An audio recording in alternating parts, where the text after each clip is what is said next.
আসসালামু আলাইকুম, কেমন আছেন সবাই? অ্যামাজন নিয়ে আমার দেশি গ্লোবালে দুই একটা ভিডিও ছিল, আপনাদের সাথে আমি অ্যামাজন নিয়ে কথা বলেছিলাম। কিন্তু অ্যামাজনে প্রোডাক্ট সেল করার আগে আপনার প্রোডাক্ট সোর্সিংটাই খুব ইম্পর্টেন্ট। কারণ হচ্ছে যে অ্যামাজন নিয়ে আমি আজকাল অনলাইনে অনেকগুলা কোর্স দেখতেছি, অনেকে কোর্স বিক্রি করতেছে। যাই হোক, এটা যার যার পার্সোনাল ওপিনিয়ন।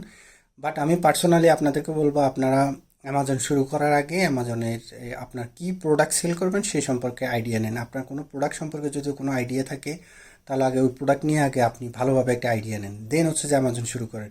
আর সবচেয়ে বড় কথা হচ্ছে যে অ্যামাজন শুরু করার আগে আপনি অ্যামাজন বাদেও ই কমার্স করার জন্য আপনার অনেকগুলা প্ল্যাটফর্ম আছে। ইনস্টাগ্রাম আছে, ফেসবুক আছে, টিকটক আছে। এখন বর্তমানে আপনারা সবাই চোখের সামনে দেখতেছেন সব কিছু। আর এটার জন্য ইউটিউব হচ্ছে যে সবচেয়ে বড় একটা প্ল্যাটফর্ম। আপনারা যান ইউটিউবে গিয়ে হচ্ছে যে টিকটকে কীভাবে প্রোডাক্ট সেল করবেন সেটা চার্জ দেন, আপনাদের কাছে টিউটোরিয়াল চলে আসবে। এটা ছাড়াও আরও আছে, আরও একটা প্ল্যাটফর্মের নাম বলি, সেটা হচ্ছে শপিফাই। শপিফাই দিয়ে কীভাবে ওয়েবসাইট করবেন সেটা আপনাদেরকে আমি বলতে গেলে, আপনি লেখেন শুধু ইউটিউবে গিয়ে আপনি লেখেন Shopify, how to make a website in Shopify.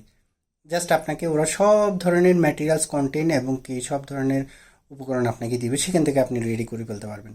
এটা ছাড়া এই যে অ্যামাজন, আমরা একটার পিছনে পড়ে না থাকে, আপনারা পাশাপাশি অনেক কিছু দেখেন আপনার হাতে এবং আপনার সামনে আশেপাশে কম্পিউটার, মোবাইল সব কিছুই আছে।